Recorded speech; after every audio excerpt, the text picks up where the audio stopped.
Hello, Michael Swain here after Kansas football's 41-10 win over West Virginia here inside of David Booth, Kansas Memorial Stadium, and that was a kind of a statement, for Kansas to open Big 12 play. Look, if you look at the final stats, it's going to tell maybe a little bit of a different picture than what this game really was. KU outgains West Virginia by just under 70 yards, despite winning the game by over 30 points. And that's where I want to start, is maybe a big picture look at this game and look what it means for Kansas, because it's a big win to open conference play for KU. And yes, West Virginia's in first year under a new head coach, coming off a big overtime win, a rivalry game. Sure, it's a Big 12 game for Kansas, and this is the second largest win for Kansas over a Big 12 opponent under Lance Leipold. And it's the second behind the KU's win over Cincinnati. I believe that was 46-16, I want to say, or 49-16 back at the end of 2023 season.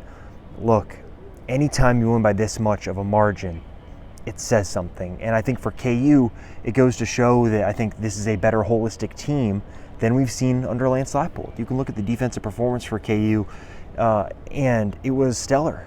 It was very dominant in the first half. In the second half, once the game kind of got away, sure, West Virginia made a change at quarterback, and a dynamic athlete at quarterback came out and made KU pay a little bit. But you look at the way KU played in the first half, they took advantage of West Virginia. You look at the special teams unit for Kansas. This is something I'll write about over the weekend, but this is probably KU's best special teams unit, top to bottom, that they've had under Lance Leipold. You look at Finn Lappin averaging over 45 yards a punt, 3 punts inside the 20. You look at the punt return game, right, with Tate Nagy setting up KU early in the game with a 30-yard return.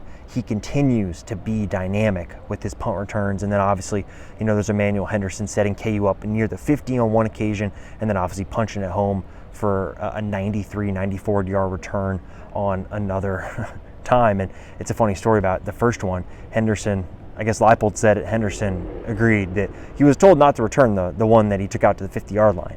He was told to fair catch it. He said, nah, screw this, I'm taking this. Worked out well. Obviously, then the next one punches it home for KU. And I think you can look at those two aspects of this performance, and then you can factor in the offense. I don't think it really clicked fully in the first half. And yet, KU's able to put it all together, force 2 turnovers, a special team score, and KU comes out with a huge margin of victory in this game.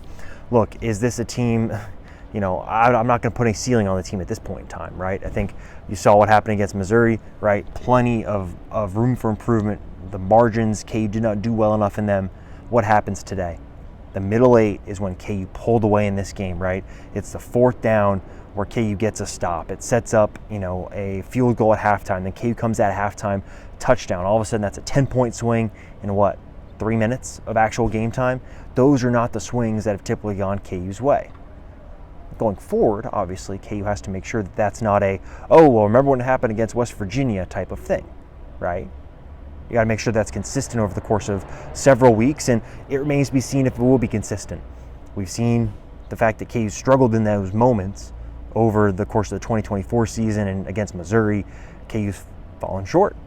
Well, today was a lot better and showing, I think, improvement and taking advantage of a West Virginia team that does have some issues. I thought we can start into the analysis, right? Defensive line for KU, I thought played really well. They gave, Nico Marchiol a torrid time back there. Didn't have a lot of time to throw. He got rocked on a couple occasions. West Virginia really couldn't run the ball. I thought KU's defensive front and linebackers really played well and really, I think, put kind of a stranglehold on the West Virginia offense. And it reminded me a little bit of watching some of those old David Beatty, Doug Meacham teams when KU'd go out there trying to run up tempo, and all of a sudden they're walking back to the sideline with 45 seconds off the clock and it's a 3 and out. That's what it reminded me of what West Virginia's offense was doing. And so you got to give credit to KU for making that happen. And so that was a huge positive aspect in this game. A guy like Trey Lathan having another stellar game. Man, he is such a player for KU, and for him to do it against a team that he used to play for, right? And he talked about, in the postgame interview you can watch on the YouTube channel, the fact that he knew from practice, from his time at West Virginia, what Nico was going to do on the interception he got. He just had a stellar game overall. You can look at Blake Harrell recovering the fumble.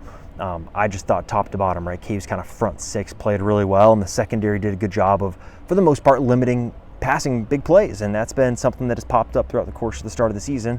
Think about Fresno State a little bit, obviously the one play against Wagner, but then against Missouri, some of those big passing plays showed up. Well, there wasn't really too much of that tonight. And so then offensively for KU, I think in the first half, it was definitely a major struggle. KU needs to run the ball to hit its ceiling as an offense, right? No duh, right? But for me, the interesting part is you can look at what happened with KU, where in the first half, I want to say it was probably basically until the final drive of the first half, KU was averaging just under 3 yards a carry. I think it was something like 50 yards on 17 carries, about that.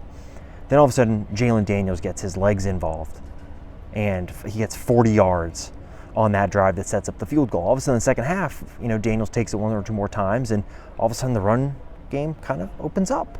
And that for me is really interesting, because I think we need to keep an eye on the quarterback running game for Kansas. I think Jalen Daniels needs to run the ball more for KU to be successful. And I don't think this is an offensive line where KU can just line up and move guys out of the way like maybe they could have last year when you've got, an NFL draft pick and Bryce Cable do, a longtime starter Michael Ford, right, another guy who was on NFL practice squads, and Logan Brown. This isn't the same type of offensive line, and I'm not feeling it yet. So KU's got to get Jalen Daniels, I think, more involved in the run game. Obviously, with that comes the chances that he takes a hit like he did right behind me that resulted in a targeting call on one of West Virginia's best defensive players. But I think that's just kind of a cost of doing business. KU needs Daniels and his legs to, I think, really unlock this offense. So something to watch. Just something to watch going forward, and that's something I think KU's going to need to do. In terms of the passing attack, just so-so. Jalen obviously misses, I believe it was Levi Wentz who was wide open. There's another time where Emmanuel Henderson was open deep. He didn't pull the trigger on that throw. It was a little bit after he had overthrown. Again, I believe it was Levi. Correct me if I'm wrong. Where that ball just kind of floated on him a little bit. Not the perfect passing attack for KU, but again, you get back to the point of KU played what? C+? B- game on offense today? Maybe I'm being too negative, but that's just kind of my instant reaction. And that's what you're here for. But the fact that KU can play that type of offensive game and come out with a win like this, again, goes back to my point of KU has the complete team right now, I think, to take advantage of some of these lower tier Big 12 teams. And again, just think about the progress right over the course of time where KU can go in and beat up on a West Virginia team that is not perfect, that has its flaws, where it's not a close game, that KU has to have the margins go its way. If KU doesn't get 2 turnovers, if they don't get, a kickoff return for a touchdown, it's still a game KU wins, but it would have been pretty close in the fourth quarter, I have a feeling, at least closer.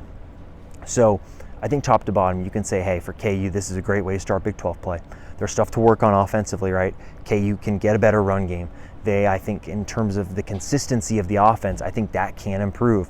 There are still those explosive plays, right? You saw it today. Le'Shawn Williams with a great run. He steps in for Daniel Highshaw, who got injured. And Lance Leipold said, Highshaw was limited during the week, and then something happens in the first half, and then, Le'Shawn's called upon. Well, he makes a great run.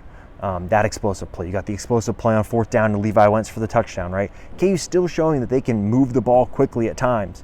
But I think the next step for KU offensively is going to be, can they do it consistently down to down, where in the first half of a game, it's one thing to do it in the second half, right? When KU's in a position where it kind of knows it's going to win, and it can kind of in boxing, right? Kind of just start leaning on the opponent and really putting pressure on them and making them have to kind of swing back when they really don't have the gas to.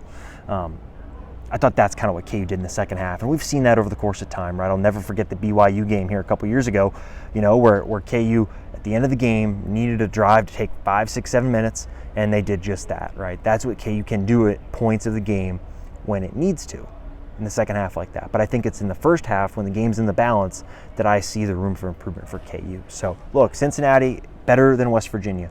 Be another good test for KU.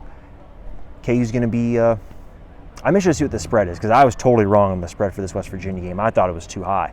Clearly it wasn't high enough if KU's coming out of here with a 31-point win. So I'll be interested to see what the spread is, but Cincinnati's a better team, more dynamic quarterback that can give KU some issues. Defensively, we'll see. So overall for KU, though, positive start to Big 12 play, stuff to work on, but I think top to bottom, you're seeing that this is much more of a complete team, defensively much more improved. I love what I'm seeing from the defense. Special teams, it's consistent.